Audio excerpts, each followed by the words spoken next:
Kwa mwanangu tuambie ilikuwaje kwaje, yani mlipoenda na ule mzee mlipata msaada kweli au jamaa alikuwa anafanya maigizo tu? Msaada ungetoka na nadhani mngeona.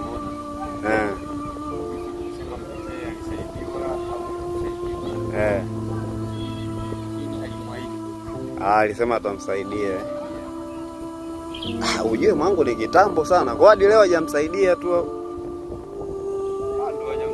Angemsaidia mngeona kwa sababu chifu ana posti. Sema jamaa angeposti mwanangu tungeona au sio? Mngeona. Kwa hiyo atamsaidia lakini kwa sababu chifu ni mtu akitoa. Anasaidia watu. Kuona imani sio akimsaidia. Tumeona hata juzi kati hapa kuna interview fulani ameziposti wako na ule mzee. Nyie hakuwapa taarifa kama anaenda? Sisi hakuwa na muhimu sisi kwenda kwa sababu chifu alimpigia mzee aende na mzee alipigia simu.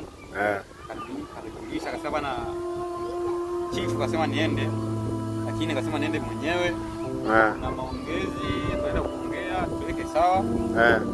Then hata ndio ikawa hivyo sasa. Kwa hiyo sisi hatukufanikiwa kwenda, mzee alienda, waliongea. Nadhani mliona interview wenyewe. Mtandaoni ipo. Waliongea na mzee mwenyewe mambo yao. Hivyo ni. Kwa mzee aliporudi vipi, kuna dalili za kupata huo msaada kweli au mieyusho tu ule bi? Kwani interview wewe uliona wewe? Niliona lakini sikuelewa, lakini si unajua labda kuna vingine waliongea si hatukuona mitandaoni, si unajua zile. Mzee. Mzee kama kusaidiwa atasaidiwa. Atasaidiwa. Na sio akisaidiwa mtaona. Chifu ataposti mtaona. Wenyewe chifu atamsaidia mzee. Au sio? Atamsaidia. Kwa hiyo wanaweza na kuna changamoto, hakuna shida. Mashida yote.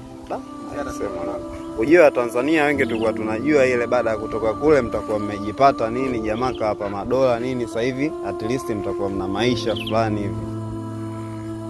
Unajua huwezi kumpangia mtu labda nisaidie. Kwa sisi haitusaidia tu kidogo.